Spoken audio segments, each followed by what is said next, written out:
Well, good morning, everybody.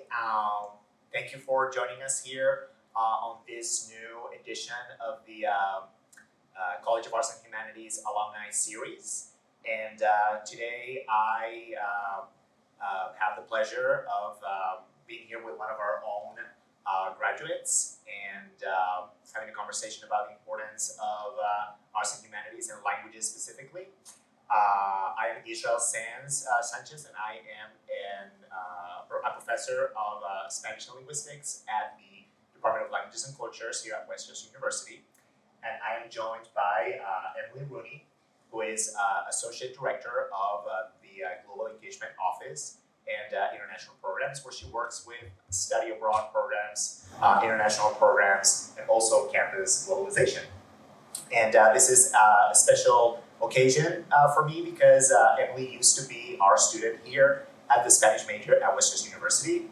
And after accumulating some very valuable international experience, she's now back here at Westchester University on campus working towards study abroad and internationalization. So like she's coming full circle.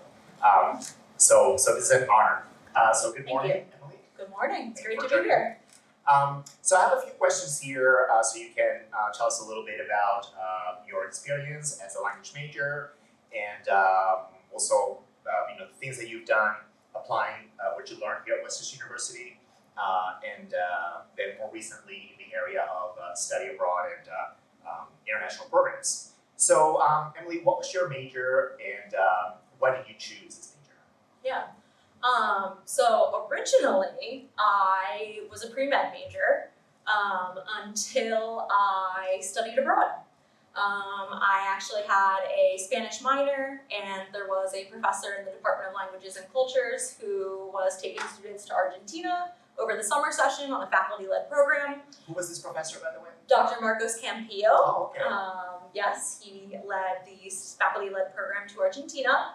And I was going to be able to finish my minor classes in that 5-week study abroad program. So it was a no-brainer to me. Right. I would continue on my pre-med track, have the minor.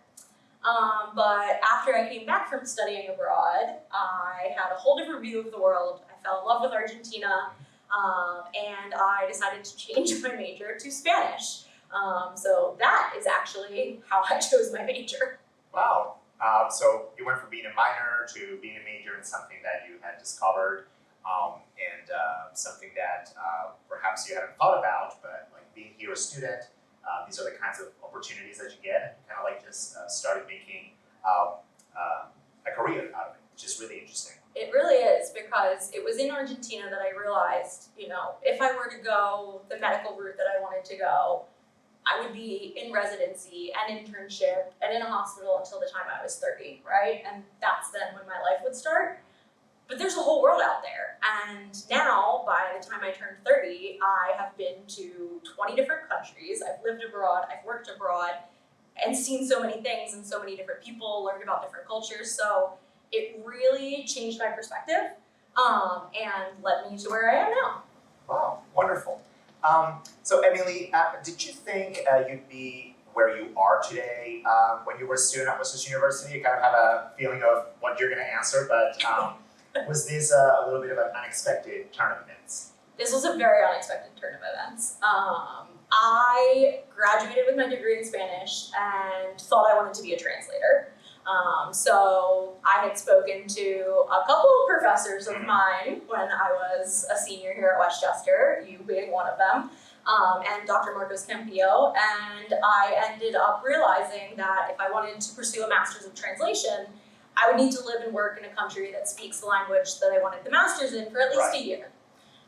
That's pretty common for any programs here for a master's degree. So I was trying to figure out how I was going to go about that. And the suggestion to go teach English in Spain for 1 year was presented to me. I got accepted, was placed by the Ministry of Education in a small town in the southeast of Spain. And what was supposed to be 1 year ended up turning into 5. I fell in love with the culture, with the people, with everything about the Spanish lifestyle. And it wasn't until the pandemic that I actually ended up reevaluating, trying to figure out what the next step was. Things weren't great in Spain during the pandemic. So I realized, what was really fun for me teaching English was seeing the look on the students' faces when we did those exchange programs, when I took them to London, when they were able to grasp something that they didn't previously get. And so I then started looking into what my options could be, what could I do, and since I was coming back to the United States, it was, well, let's see what Westchester has to offer again. Yeah, so interesting how you thought again that something that was temporary eventually became something that was a lot more long-term, right? And that's the kind of opportunities that you have sometimes when you go abroad. You take some time to step outside of what you're used to, get to know a new language and a new culture, and all of a sudden these kinds of opportunities sometimes start popping up. And by the way, this kind of route where you finish your education here in the United States as a language major, and then you go somewhere else to teach English for perhaps 1 or 2 years. It's something that you actually see in other countries as well. There are public programs. I believe the one that you took advantage of was one that is funded by the Ministry of Education in Spain. Yes. But France has similar things. There are Latin American countries that have similar things. Lots of Asian countries as well. Right. Yeah. So this is something that is an option for anybody who has a little bit of familiarity with the language and the culture. You don't even have to be a language major. Correct. Right. So something to keep in mind. Yeah, and I think going along with that too, it's important to remember to go with the flow too, right? Like you may have a plan for something and that may not be what happens, but just make sure you keep looking for those open doors where they come. Yeah, definitely. So, Emily, what parts of your education or your experience here at Westchester University do you find yourself coming back to most frequently, either professionally or personally? I think in both my professional and personal life, I always go back to the experiences I had in the classroom and the experiences that I had with my professors. The Department of Languages and Cultures is the reason why I chose Westchester for my master's degree. I had such a good experience in that program with the classes, with the professors, with the support, that when it came down to being between Westchester and another school for my master's degree, I chose Westchester because that experience was so great for me. I still am in contact with professors from my undergraduate experience. Westchester just feels like home. I was involved in extracurriculars as well, and I'm still very good friends with those people, but there's something about like the culture and the sense of inclusion that the Department of Languages and Cultures has to offer that I can't imagine having done my degree anywhere else. Well, I really have to thank you for those very kind words, because that is really what we try to create here for our students, that sense of community, and also to open up some doors in terms of opportunities and perspectives and things that you can do to apply your language major or even just a language minor to your professional and your personal life. And that's the way that my professors and you all make me feel is something that I strive for with the students that I'm working with now at Westchester, right? Like, I know how it feels to be seen, and I want to make sure that all the students have that opportunity. So both professionally and personally, my time at Westchester made a huge difference. Wonderful. You're talking about things that have gone well in your professional life and in your academic development, but it's always good to also perhaps discuss the struggles and the obstacles that you have faced along the way to your success. So tell us a little bit about job hunts, getting stuck in careers, having self-doubt. It's very self-reassuring, right, for students or for anybody to see that people have struggled, that they have been able to overcome those obstacles. Yeah. So I think the first big thing that I can think of is when I moved to Spain. The language, right? There's so much that we learn in the classroom, but actually going abroad and living it every day and learning slang and words that you don't know what they mean and accents, right? So that was really hard at first. And when I moved from teaching into a sales position, I was the head of export for one of the wineries in Spain. that was a challenge for me. Not only the business side of the language, but also working in export is difficult because you're working with clients from countries all over the world. There's different customs, there's different procedures, right? There's different laws. So it was a time that I think I experienced a lot of self-doubt. And I was like, wow, like, this is an important position. Like, am I qualified to do this? Like, who's to say that my Spanish is good enough now? Like, well, you know, I know about sales, but what do I know about wine? And what do I know about Denmark's customs, right? Am I addressing the person correctly? So that was the first time I think I experienced a lot of imposter syndrome. And I think then moving on, I sometimes still can't believe like that I'm here at Westchester. Because, you know, I'm in a position that I looked up to when I was a student. And, you know, it's because of my international experience, it's because of my schooling, my degree, that I am able to be here. But I still have those thoughts of, like, gosh, where's the adult in the room, right? But, you know, the adult is me. So it's something that you have to remember that if you are in the position that you're in, it's because someone believes in you, right? You are qualified in some way. If you're going for that first job hunt, that can be really, really disappointing. It can be frustrating, but there are people who believe in you, and there is a level of mastery that you have. Otherwise, you wouldn't be a final candidate or invited to interview or something, you know, depending on what your application process is. Right. So I think just trying to remind yourself of that is something that we all need to do, no matter what age. And just to add to that a little bit, because I'm familiar with your trajectory, something that perhaps has helped you overcome these obstacles is not overthinking things too much. So something I see, for instance, in your evolution is that you have done things that are perhaps what people would expect from a language major, right? So like you traveled to a Spanish-speaking country, you were in the area of education for a couple of years with this program funded by the Spanish authorities, but then you stepped into areas that are not necessarily something that you had a very solid background on, right? So like you went into wine exports, right?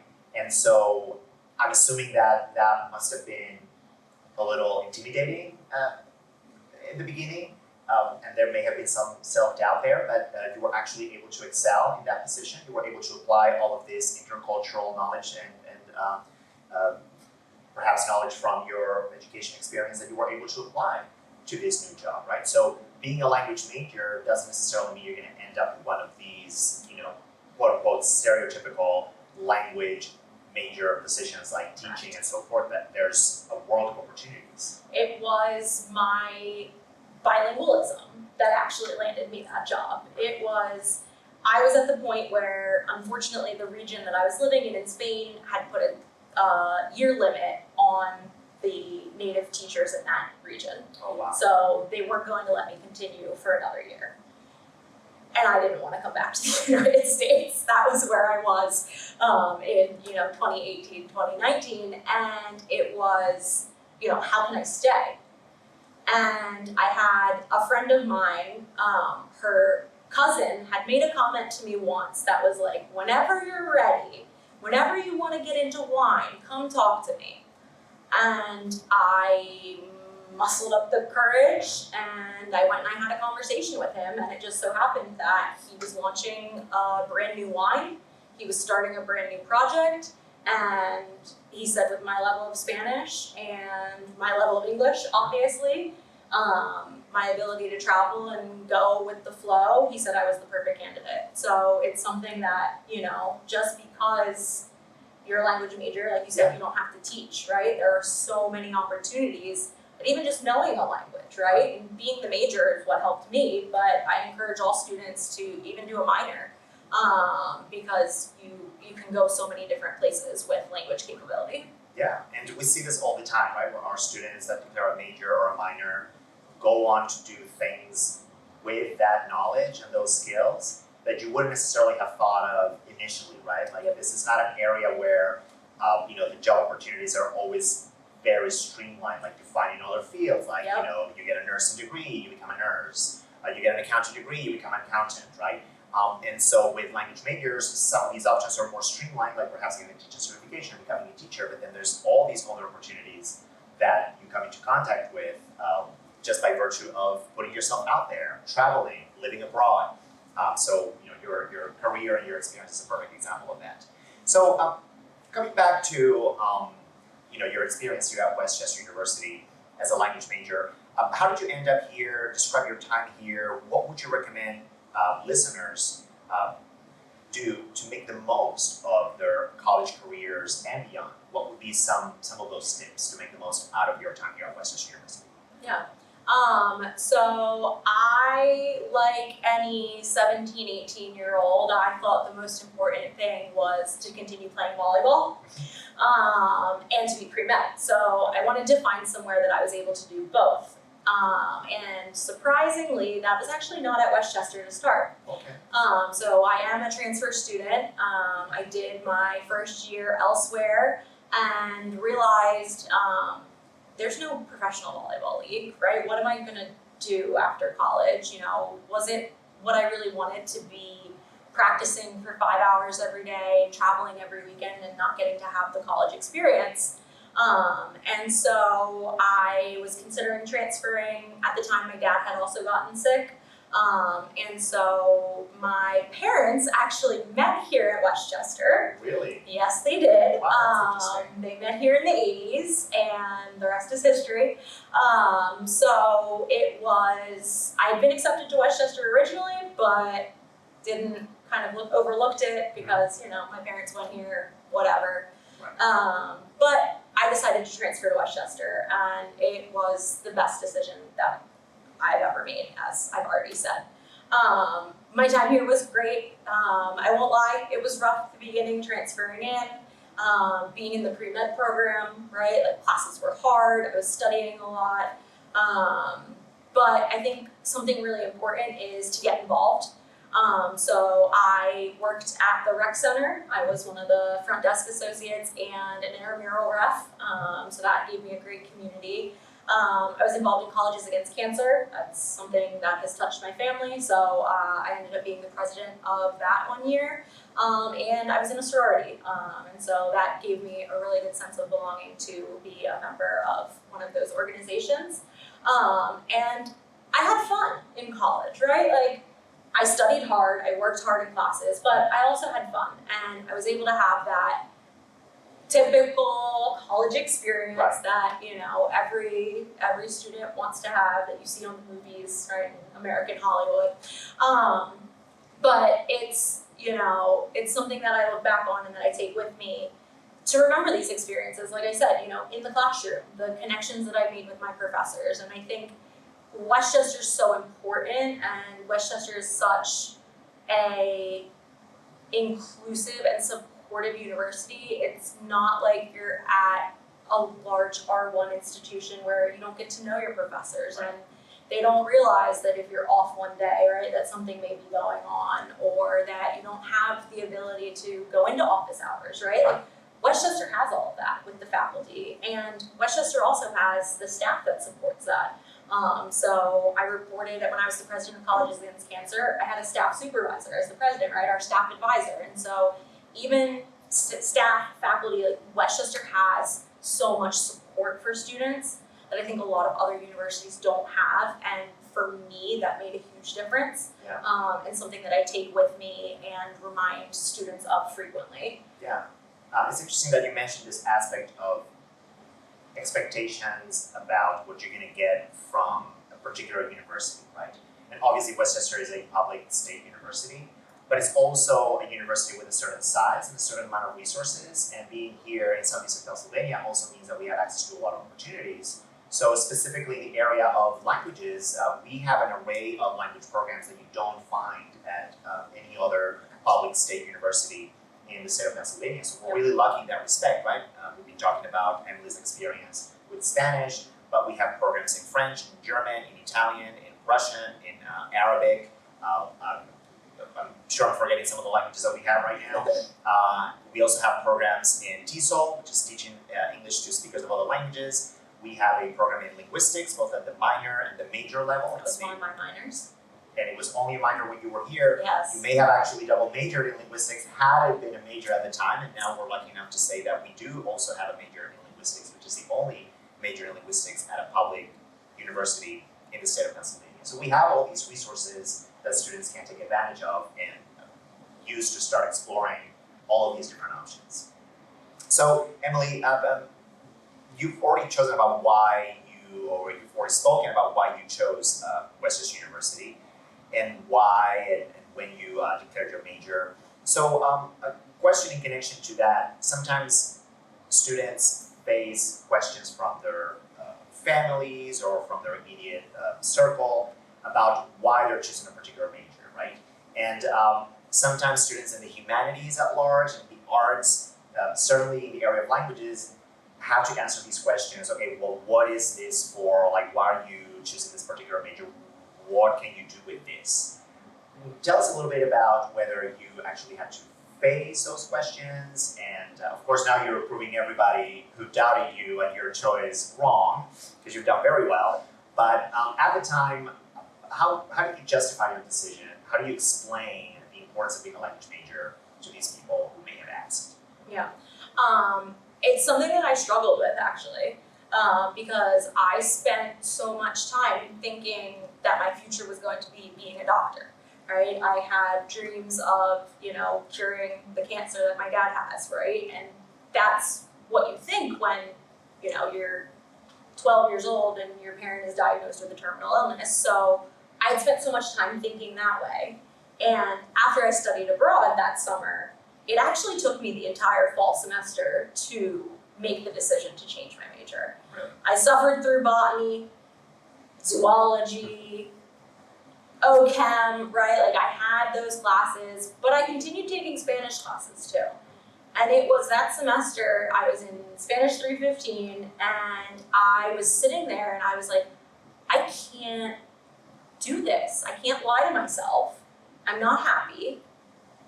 Isn't that what's important, right? Like, I'm still gonna get a degree. I'm still gonna be able to do something with it. Is it the path that I had originally chosen? No.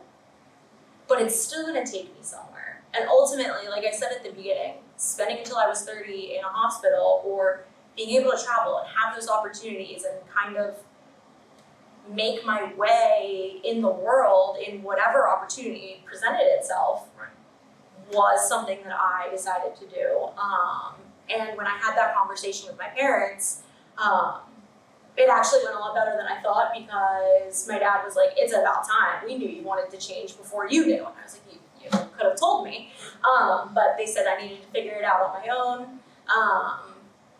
One of my best friends was also a Spanish teaching major at the University of Delaware, so she knew exactly where I was coming from. Yeah. But some of my other friends were like, you're really not going to go to medical school? Like, you're really not going to do this? And I think it comes with like the idea of the prestige of going to medical school, that it's like, well, why would you just be a language major? But it's not that. And it's something, looking back, that I'm proud to say that I have done so much with my degree, with the experience I've had, because otherwise, I would be still working in a hospital. Right. And I've had so many different experiences otherwise. So I think,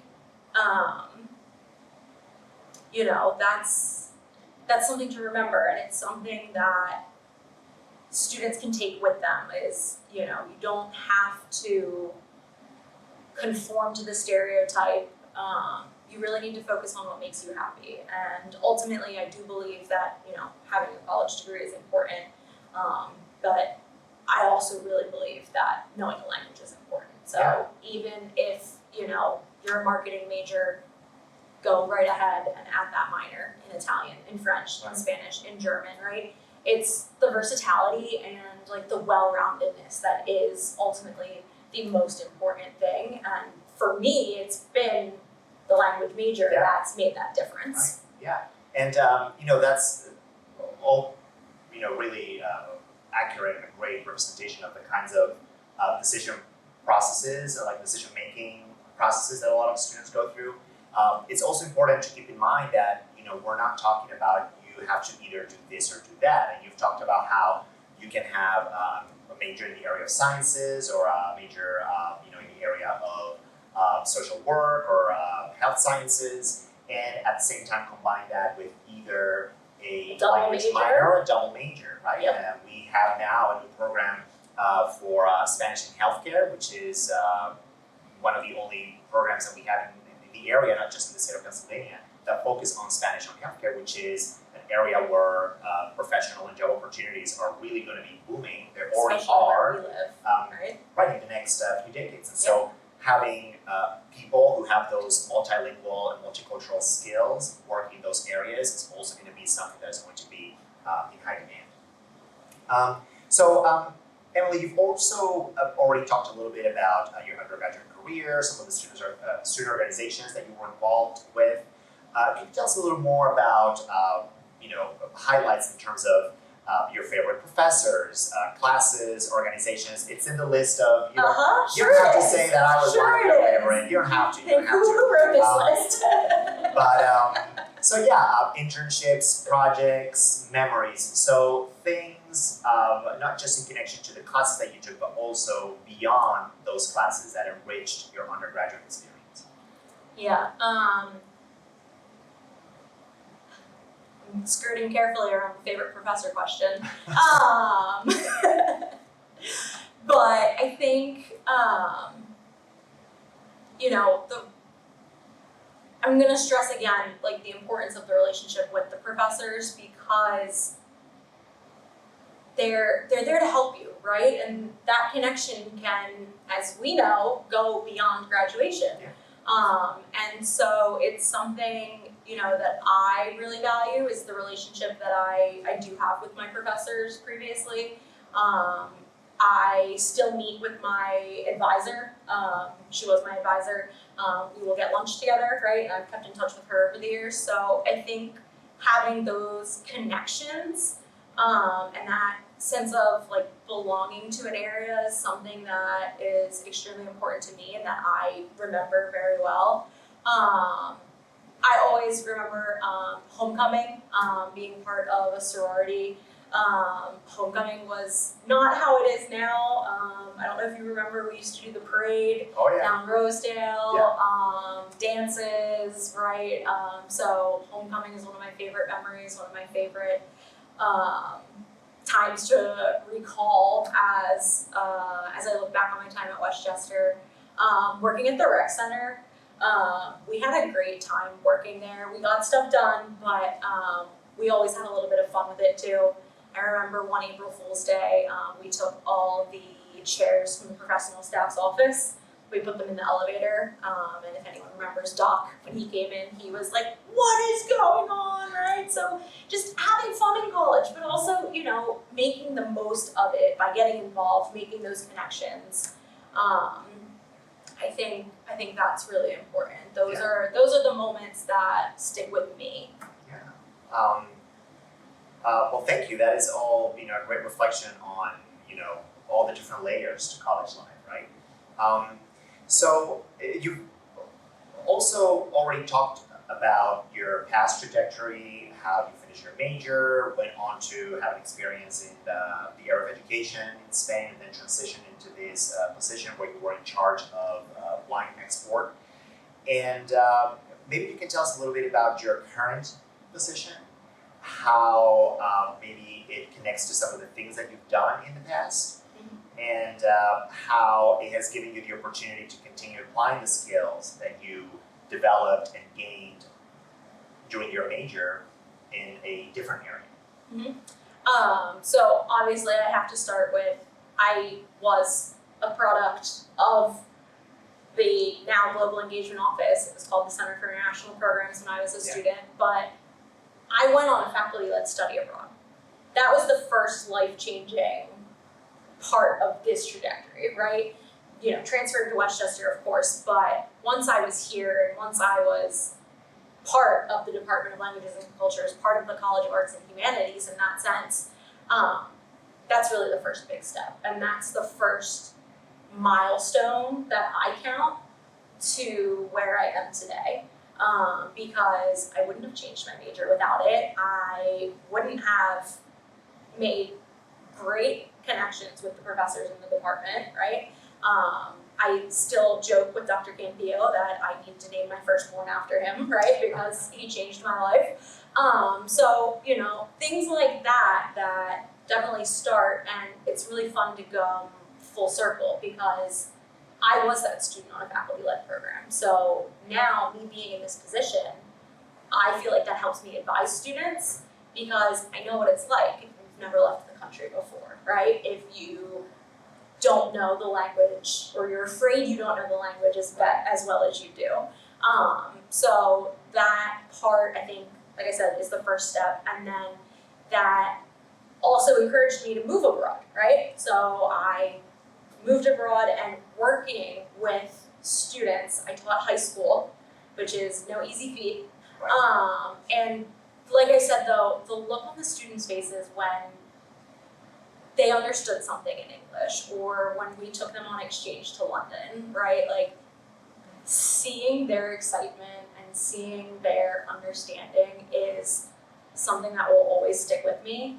And it's what I strive to do in my job every day, right? Like if a student comes to talk to me about study abroad, you know, we can explore options. Yes, of course, it's important to know what classes you need to take and where you want to take classes. But if you are Italian and, you know, your grandpa always talked about these recipes and that's why you want to go to Florence, then let's make it happen, right? Like whatever personal connection or whatever goals these students have, that's something that I love to see the excitement on their faces and them really wanting to do it. And that is something, like I said, that I did and I understand. So, you know, that's something that I look for in my day-to-day job as well, to make sure that we can get these students on whatever program they want to go on, the best of our ability, making sure that it's worthwhile wherever they want to go.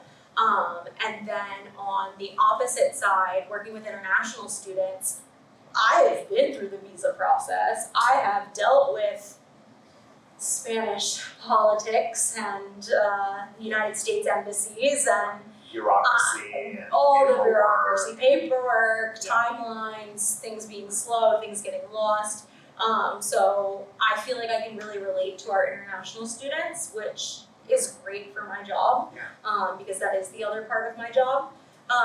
It also is the importance of how I made friends when I was living abroad, that I know how important that connection is. So that's why our office does events for international students. That's why we have global ambassadors to bridge that gap between study abroad and international students. It's why we have this beautiful mural behind us, right? Like we want to bring everyone together and make everyone feel like Westchester is that home, because it is for so many. So, you know, I've worked with different cultures in the wine export sector. You know, I had Chinese clients that I, you know, learned how to properly hand someone a business card, right? I had clients, like I said, in Denmark who greetings in email was a different policy than I was used to, right? So I think it's made me more well-rounded in working with our international students because I understand that everyone comes from a different background, right? I understand that something in your country and your background is going to be different from what I've learned. So all of these steps and all of these paths that, you know, have been paved for me, or I've paved, have really led me to what I hope is being a good international educator, being a good associate director. I know I'm not going to get everything right? We all make mistakes, we're human, but at least I can say that I'm doing the best I can. And that my experiences and my jobs and my time at Westchester has really kind of set the path for who I am today. Yeah, and if I may add, you are still learning and developing. I am. So maybe you want to briefly tell us a little bit about your experience as a doctoral candidate in our EDD, where Emily is, again, a candidate in, I believe the name of the program is the Education Doctorate, the EDD in Higher Education policy administration. Policy, okay. Yes. So tell us a little bit about how that decision came about to. Yeah, there are two sides to it. One, it felt like the right next step in my career was to get a terminal degree in the field, get a doctorate, but also I'm someone who loves learning. I'm always looking to better myself. I'm always looking to be able to better serve our students. And so those are, the two aspects to why I chose to do this degree, to continue with the doctoral program. It's not easy work. It's hard. It's taken a lot out of me the past few years, but the end benefit I think is going to be so important. I am currently researching accessibility to study abroad for autistic students. So it's something that, Westchester actually has the first sensory-friendly study abroad program in the area, and so that's really exciting. We work with the DCAP program, the Dub C Autism program here on campus, and it is a fully sensory-friendly experience. It's a cultural immersion trip. It's not for credit, but we are working on something for credit right now, and so I fully believe that a study abroad experience is important for anyone. No matter your background, no matter your socioeconomic status, your race, your class, right? Like anything, disability, ability, everyone should be able to have that opportunity. And it's something that if I had the time to do a doctoral dissertation on all of those options, I would, but we don't have time for that. So that's why I've focused on, the students with autism. But it's important, I think, and I hope that's the point that I've gotten across, is how important study abroad can be in international experiences, and anyone can do it, right? There's scholarships, there's funding, there's accommodations. Don't think that you can't. Yeah. So important, but also transformative, right? Yes. That's the point that we're trying to emphasize. So we're getting to the end of our questions here. If you had to think of one piece of advice for current students, what do you think would be the most important thing for them to perhaps explore or think about or apply to their undergraduate career? I think network, right? Like take the opportunity to talk to your professors, right? Go to their office hours. Connect with people in your classes, right? You never know. I wouldn't have known if I hadn't talked to you and Dr. Campillo that teaching in Spain was an option, right? It opened so many doors for me, and I think, connections as well in class, that you never know if your classmate has a neighbor or a family member that owns their own company or has a connection to this business, right? So if you open yourself up to the vulnerability in just talking to someone and, stating what you need. I know, lots of people have trouble asking for help and asking with what they need. I'm one of them. But if you make those connections and you share what you're looking for, and if I hadn't stopped in, to the office to be like, I don't know what I'm going to do next year, right? Like just something as simple as that, or, how did you get to where you are? Conversations like this may be able to open doors for you. So I think the most important advice that I can give to students is to network, to put yourself out there. Really don't be afraid to do what you want to do. Yeah, and that I also agree is a really important piece of advice for students to connect with people, connect with organizations, approach their professors. Professors are great sources of information. They know about stuff. They can share their experience with you. They can point you in the right direction. They have knowledge and access to resources and opportunities that may be really easy to take advantage of, but you need to take that first step to actually ask and see what's there for you. So your experience is definitely a great example of that. Yeah. So we're coming to the end of our time here with Emily. If you had to maybe say something fun about yourself or something fun that happened to you? Something, out of the ordinary, perhaps an anecdote that you remember from your study abroad experiences or working abroad. What comes to mind? Something that still makes you giggle a little bit when you think back to it. This is a little bit of a fun fact. This is also a little bit of a giggle. I was a finalist to be like the queen of the local holidays in Really? my town when I Wow. lived in Spain.